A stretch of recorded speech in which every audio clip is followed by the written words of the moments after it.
One TV Patrol. Padayon sa mga balita sa One TV Patrol. 400 ka mga barangay sa probinsya nakaangko na og mga rescue vehicle.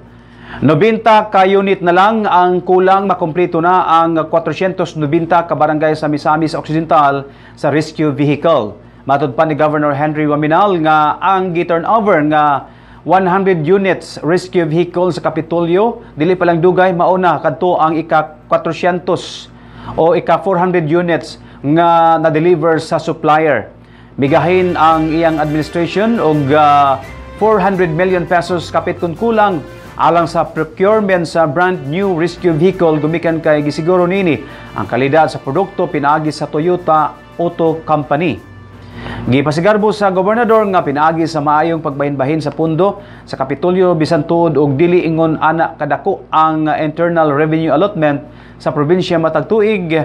Napunduhan og tarong ang mga mahinungdanong programa ug proyekto usa na ang procurement sa mga rescue vehicle pinagi usab sa suporta sa mga sakop sa sangguniang panlalawigan. Gipalapad ni Governor Henry Sevilla Waminal ang isyuan sa mga rescue vehicle sa tibok probinsya diin orihinal nga napatuman sa dakbayan sa Misamis gumikan sa kaminungdanon niining butanga sa matag barangay alang sa emerhensya ug uban pang opisyal nga lakaw sa mga barangay opisyal. Karong adlaw, as we gather here today for 5 reasons. 5 kahinungdan karong adlaw.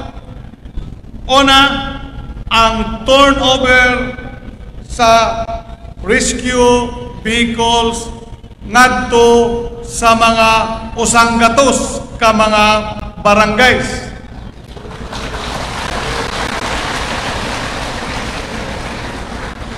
Adunay 490 ka barangays ang atong probinsya na deliver na nato ang first 300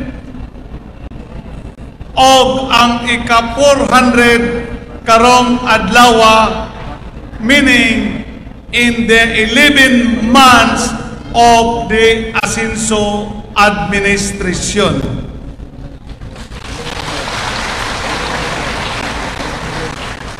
Matingala siguro mo kung asa o pundo ang atoang provincial government.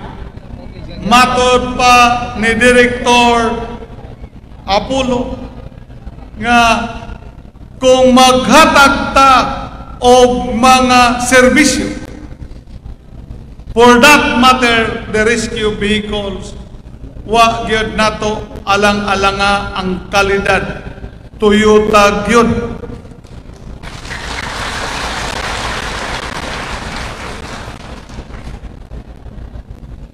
Ang atong provincial government in 2 years time naka-allocate og 440 million pesos for the procurement of that vehicle. TV Patrol. One TV Patrol. One TV Patrol. One TV Patrol.